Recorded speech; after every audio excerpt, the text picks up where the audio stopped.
So a lot of times people like turn for their horse, meaning they like go like this, and they lean into the turns.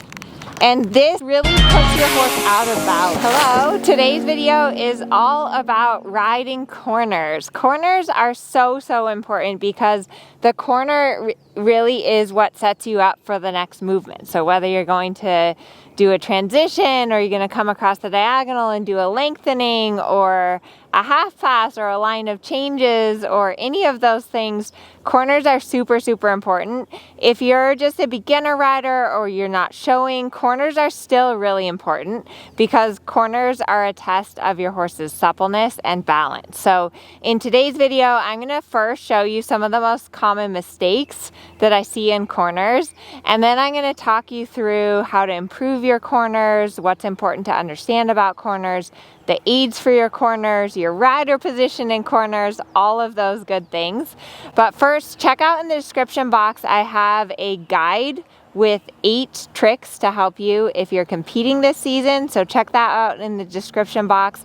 I also have blue ribbon courses. So if you're showing training first or second level, I have programs to help you get ready for those courses. So first off, I'm going to show you what not to do, because it's always helpful, I think, to have that in mind. So I'm just going to pick up the trot. You'll notice that I have cones set out in my corners, and putting out some cones or markers in your corners is really helpful.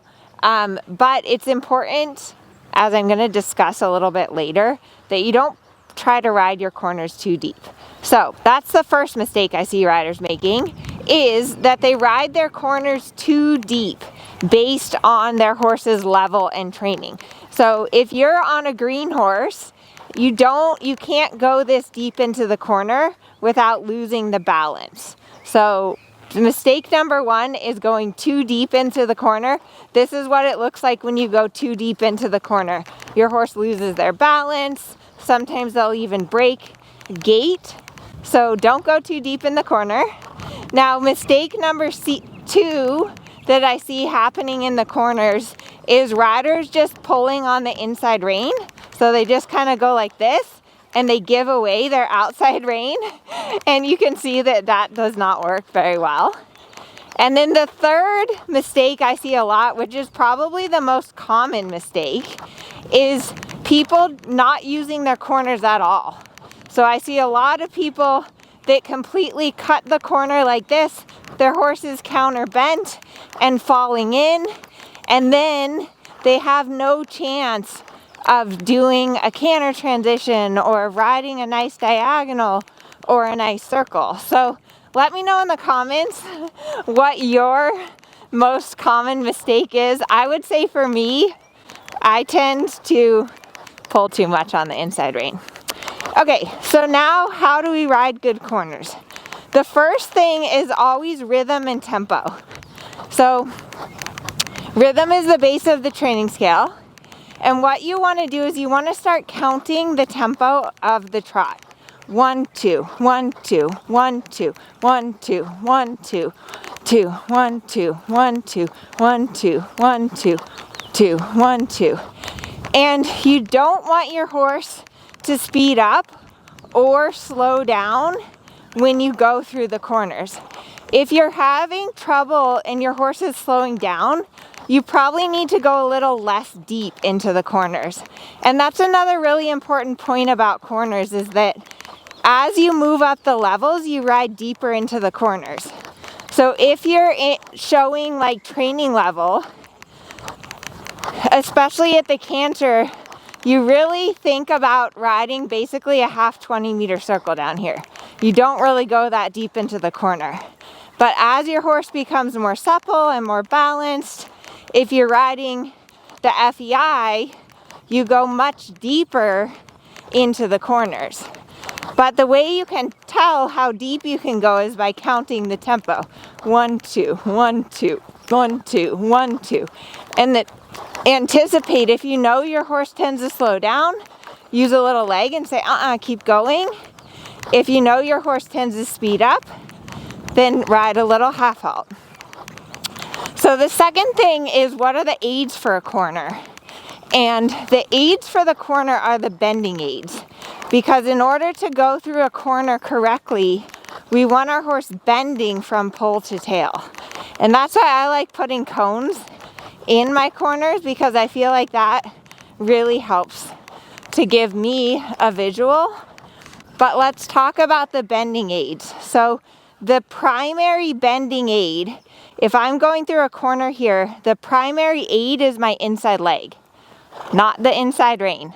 So if I want to go through a corner here, I'm going to use my inside leg, number one, to give my horse energy, right? So that they don't slow down in the corner, which is normal. Most horses, when they turn, they want to slow down. So inside leg for energy, and also inside leg to push the horse's body into the corner. Inside leg at the girth. Then what's important is your outside aids. So once your horse moves off your inside leg, your outside leg behind the girth and your outside rein help to turn the horse through the corner. So if I'm coming here, I'm doing inside leg, and you see how I was able to get through the corner and give on the inside rein. Basically, I think about almost pushing the inside hip into the corner and then giving on the inside rein. So you really want to imagine that you're turning the shoulder through the corner, that you're not just turning your horse's head through the corner. So again, I'm getting my tempo. I'm counting 1, 2, 1, 2, 1, 2, 1, 2, 1, 2. Inside leg, give inside rein. Outside rein is at the withers. Outside leg is slightly behind the girth. Okay, I'm going to change direction. Ride a little forward. Come on, buddy. Good boy. Good boy. I'm going to go down to the other end. It's definitely fun and helpful to put some cones in your corners. Make sure that you don't put them too far into the corner to start with. Like I said, tempo is always most important. So to start with, you might not be able to go super deep into your corners, but as your horse becomes more supple, more engaged, more balanced, then you can ride deeper and deeper into your corners. So now it's right leg, left rein. Those are the main aids for the corner. Right leg, left rein. Give the right rein. So that's really the test of a good corner, is if you can see the inside eyelash and you can give on your inside rein. And you can keep the tempo. So bending and give. Good boy. Now, here's another important thing to know if you're showing, which is if you are riding a 20-meter circle down here at A, so if the test says a 20-meter circle, what you want to do is you want to go into the corner here, and then remember there's no corners on circles. So if your circle starts at A, you're going to cut the corner after A, and then your circle is also going to end at the letter A. So you're going to finish the circle here at A, and then you'll go into the second corner. Good boy. So that's just a little detail that's super important. Good boy. If you're showing this here that the judges are super picky about. So quickly, I want to talk about rider position in the corners. And it's really important when you're turning your horse. So like if I'm going through the corner there, I think about turning a little bit like a camera on a tripod. But what I don't want to see is I don't want to see you do this. I don't want you to lean to the side. And let me show you the incorrect way first. So a lot of times people like turn for their horse, meaning they like go like this. And they lean into the turns. And this, like Jacques' really a good boy, but this really puts your horse out of balance. So even though you're going through a turn, you're still thinking about 2 reins and 2 legs supporting your horse through the turn. So it's 2 reins and 2 legs. Good boy. So I hope this gave you some good tips to help you with your corners. Corners become increasingly important. If you're riding a Grand Prix test and your corner is bad, then your next movement is going to be a mess, because especially at the FEI levels, everything comes up so fast, and the corners and the short side are the only time that you have to really get your horse back on the aids, to get your horse balanced and set up for the next movement. So start thinking about your corners, start practicing them, set out some cones that will help you, and do remember that the size of your corner, or I should say how deep you go into your corner, changes based on your horse's level of training, the amount of collection and engagement that they can hold and maintain.